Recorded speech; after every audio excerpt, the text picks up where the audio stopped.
आज हम लोग कक्षा 7वीं के सामान्य विज्ञान में भौतिक राशियों का मापन ये पाठ देखने वाले हैं। पाठ 5 तक हम लोगों का हो चुका है और आपको शायद समझ गया होगा, ऐसा मैं समझती हूँ। पदार्थों का मापन एक ही इकाई से किया जाता है क्या, या एक ही साधन सामग्री से किया जाता है क्या? नहीं ना। तो चलो आज हम लोग कुछ चित्र आप लोगों को दिखा रही हूँ, उस चित्र को देखकर बताओ कि पदार्थों का मापन जो है एक ही इकाई से किया जाता है क्या। अब देखो यहाँ पर ये चित्र दिख रहे हैं। चित्रों में दिखाई गई विभिन्न वस्तुओं तथा पदार्थ का मापन किस प्रकार किया जाता है। अब यहाँ पर आपको क्या दिख रहा है? पहले चित्र में बैंगन दिख रहे हैं। तो बैंगन का हम लोग मापन किस प्रकार करते हैं? द्रव्यमान इस इकाई से करते हैं, तराजू की सहायता से, है ना। तराजू की सहायता, तराजू क्या है? साधन है। और द्रव्यमान मतलब इतना किलोग्राम हमको बैंगन चाहिए, तो किलोग्राम क्या है? उसकी इकाई है। तो द्रव्यमान का मापन हम लोग करते हैं यहाँ पर। और ये धागा है, धागे की रील दिख रही है। तो हमको यदि धागा लेना है तो हम लोग क्या बोलते हैं? हमको कितना धागा चाहिए? 1 मीटर, मतलब मीटर इकाई। हम लोग मीटर इकाई से करते हैं इसका उपयोग। तो यहाँ पर मीटर यानी लंबाई हमने नापी किससे? मीटर से। अब यहाँ पर हमको दिख रहा है पालक है, यहाँ पर ये पालक दिख रहा है हम लोगों को। तो पालक को हम लोग कैसे मांगते हैं? हाँ, कि हमको संख्या के आधार पर मानते हैं कि 1 जूड़ी पालक दीजिए, है ना, या 2 गड्डी पालक दीजिए, या 1 गड्डी पालक दीजिए, यानी जूड़ी या गड्डी से इसको मापते हैं हम लोग। उसी प्रकार यहाँ दूध दिख रहा है ग्लास में, तो ये दूध को हम लोग किससे मापते हैं? लीटर इकाई से मापते हैं, है ना, लीटर इकाई से, यानी उसका आयतन को हम लोग लीटर इकाई से नापते हैं। वैसे यहाँ पर सोने की अंगूठी दिख रही है यहाँ पर, तो सोने की अंगूठी को हम लोग क्या मानते हैं कि 1 किलो सोना चाहिए? नहीं ना। तो हम लोग कैरेट इकाई से नापते हैं, है ना। 1 कैरेट यानी 24 कैरेट। कैरेट ये जो है शुद्ध इकाई है, सोने को मापने की कैरेट इकाई से नापते हैं। तो 24 ग्राम यानी कि 1 कैरेट होता है, यानी ग्राम से या मिलीग्राम, उससे और कम चाहिए हम लोगों को तो ग्राम मिलीग्राम से हम लोग मापते हैं। उसी प्रकार यहाँ पर देखो कपड़े का तागा दिया हुआ है, तो कपड़े को भी हम लोग को यदि लंबाई लेनी होगी तो हम लोग क्या करते हैं? मीटर इकाई से उपयोग करते हैं। यानी इन सभी की इकाई क्या दिख रही है हम लोगों को? अलग अलग दिख रही है। हमारे दैनिक जीवन में हम लोग भिन्न भिन्न वस्तुओं तथा पदार्थों का मापन करते हैं। उदाहरण के लिए हम लोग सब्जी का या अनाज का द्रव्यमान नापते हैं। जैसे मम्मी कहती है हम लोगों को, जाओ जरा 1 किलोग्राम पोहा ले आओ, मतलब पोहा का द्रव्यमान यानी उसका वजन कितना है? किलोग्राम इकाई है। उसी प्रकार शरीर, यदि कोई किसी दिन स्कूल नहीं आया तो आके दूसरे दिन वो बताता है कि मुझे जो है इतना 100 अंश सेल्सियस बुखार था, यानी उसका शरीर का तापमान। तो शरीर का तापमान हो गया, या वस्तु का द्रव्यमान हो गया, द्रव तथा गैस का आयतन हो गया, विभिन्न पदार्थों का घनत्व हो गया, यानी इस वस्तु का घनत्व कम है तभी ये पानी में जो है तैर रही है, इस वस्तु का घनत्व अधिक है इसलिए वो डूब गई। उसी प्रकार जो है वाहनों का वेग, ये वाहन जो है 20 किलोमीटर की स्पीड से जा रही है या 100 किलोमीटर की स्पीड से जा रही है, यानी उसका वेग।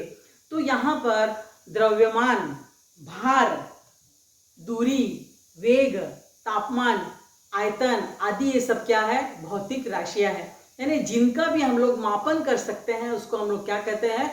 भौतिक राशि।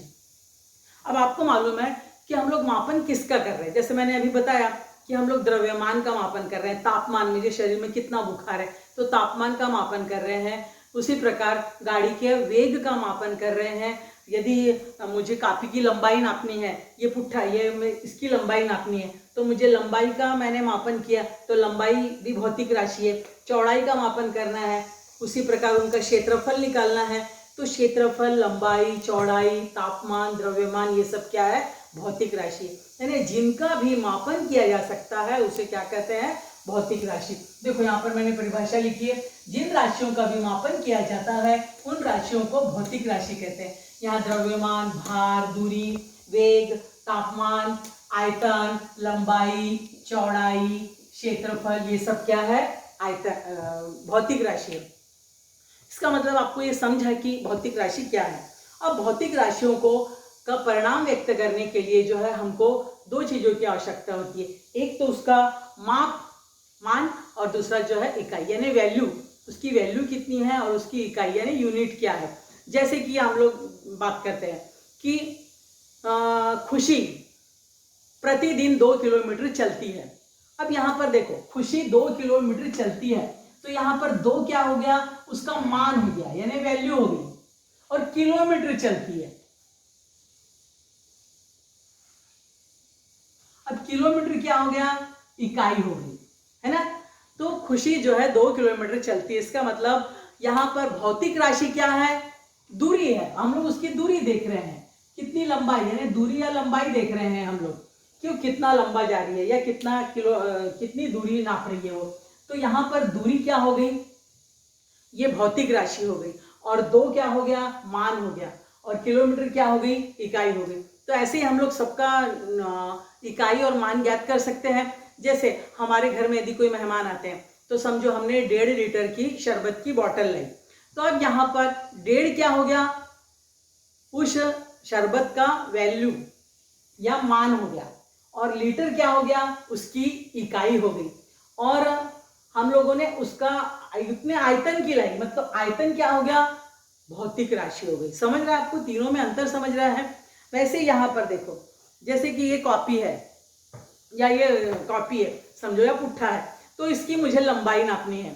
तो मैंने क्या बोला कि इस पुट्ठे की लंबाई जो है कितनी है, 8.5 है। तो 8.5 क्या होगा, उसका मान होगा, और यहाँ सेंटीमीटर से निकालना है, तो सेंटीमीटर क्या होगा, इकाई होगा। और मैंने क्या नापा, लंबाई नापी, तो लंबाई क्या होगी, भौतिक राशि हो गई। समझ में आ रहा है। उसी प्रकार यदि मम्मी ने बोला 5 किलो आलू लेकर आओ, है ना, तो किलोग्राम क्या हो गई, इकाई। 5 किलो, 5 क्या हो गया, मान, और अब क्या द्रव्यमान नाप रहे हैं ना, उसका वजन नाप रहे हैं, तो द्रव्यमान क्या हो गया, भौतिक राशि। तो आपको समझ गया कि किसी का भी परिणाम व्यक्त करने के लिए हमको 2 चीज मालूम होना चाहिए, एक तो मान और एक इकाई, किसी भी राशि का मापन करने के लिए। तो प्रत्येक राशि में जो है मान और इकाई होती है। उसके आधार पर जो है राशियां 2 प्रकार की होती है, एक होती है अदिश राशि और दूसरी होती है सदिश राशि। अब अदिश राशि नाम से मालूम है, अदिश यानी जिसमें दिशा की जरूरत नहीं है, जिसमें केवल परिणाम के द्वारा हम लोग व्यक्त कर सकते हैं, उस राशि को हम लोग क्या कहते हैं, अदिश राशि। जैसे अभी समझो इस पुस्तक की मुझे चौड़ाई निकालनी है, चौड़ाई निकालनी है, तो यदि आप लोगों को कहा गया कि इस कॉपी की जो है चौड़ाई निकालिए, तो आप क्या करोगे, तुरंत स्केल लेंगे और यहां से इसकी चौड़ाई नाप लेंगे। तो क्या बोलोगे कि इस कॉपी की चौड़ाई कितनी है, 6 सेंटीमीटर है। इसका मतलब क्या मालूम पड़ा कि व्यक्त हो गया आप लोगों को, हम लोगों ने इसकी कॉपी की चौड़ाई नापी, तो चौड़ाई क्या है, भौतिक राशि है, और आपको समझ गया कि इस कॉपी की चौड़ाई क्या है, 6 सेंटीमीटर। अब हम लोग यहाँ से लंबाई नापेंगे, लंबाई हम लोगों को यहाँ पर मालूम पड़ गई कितनी है, 9 सेंटीमीटर। तो हम लोग को लंबाई भी मालूम पड़ गई। यदि आपको क्षेत्रफल निकालने कहा जाए, तो आप क्या करोगे, लंबाई गुणा चौड़ाई करके क्षेत्रफल भी निकाल लोगे, दोनों का गुणा करके। यानी जिस राशि को व्यक्त करने के लिए केवल परिमाण की आवश्यकता होती है, उस राशि को अदिश राशि कहते हैं। जैसे देखो मैंने यहाँ पे लिखा है, केवल परिणाम की सहायता से पूर्ण रूप से व्यक्त की जा सकने वाली राशि को अदिश राशि कहते हैं। लंबाई, चौड़ाई, क्षेत्रफल, द्रव्यमान, तापमान, घनत्व, समय, कार्य, दूरी, चाल आदि सब क्या है, अदिश राशियां हैं। जैसे कि आज के महानगरों का तापमान में दिखाता है कि मुंबई का आज का तापमान कितना है, तो हम लोग बोल देते हैं कि 30 अंश सेल्सियस आज का तापमान है। मालूम पड़ गया वो क्या है, तापमान क्या है, अदिश राशि है। समझ रहा है। उसी प्रकार मम्मी ने बोला कि जाओ 1 किलो पोहे लेकर आओ, मतलब आपको मालूम पड़ गया क्या, हमको 1 किलो पोहे लाना है, यानी उस वस्तु का द्रव्यमान। तो द्रव्यमान क्या हो गई, अदिश राशि हो गई। समझ गया। लेकिन कभी कभी क्या होता है, केवल किसी भी राशि को हम लोग परिमाण के द्वारा नहीं व्यक्त कर सकते, उस समय हम लोगों को दिशा की आवश्यकता पड़ती है। अभी देखो कैसा, जैसे कि हमारे अभी हवाई जहाज जा रहा है ऊपर, तो हम लोग क्या बोल रहे हैं कि वो हवाई जहाज जो है 500 किलोमीटर के वेग से जो है कहाँ जा रहा है, उत्तर दिशा की ओर जा रहा है, या 400 किलोमीटर की स्पीड से दक्षिण दिशा की ओर जा रहा है। तो यहाँ पर सही है, यानी दिशा की भी आवश्यकता पड़ रही है। यहाँ पर परिमाण के साथ साथ क्या चाहिए, दिशा की भी आवश्यकता होती है। तब उस राशि को हम लोग क्या कहते हैं, सदिश राशि कहते हैं। समझ रहा है। या मुंबई की ओर जाने वाली ट्रेन, ऐसे बोलना पड़ता है ना हम लोग, या क्या हम लोग ऐसे बोलते हैं क्या कि राजधानी एक्सप्रेस जो है 400 किलोमीटर की स्पीड से जा रही है, कहाँ जा रही है ये तो मालूम ही नहीं है। तो उसको व्यक्त करने के लिए हमको बोलना पड़ता है कि मुंबई की ओर जाने वाली राजधानी एक्सप्रेस या इलाहाबाद की तरफ जाने वाली एक्सप्रेस, यानी हम लोग को दिशा व्यक्त करनी पड़ी। तो उस राशियों को हम लोग क्या कहते हैं, सदिश राशि।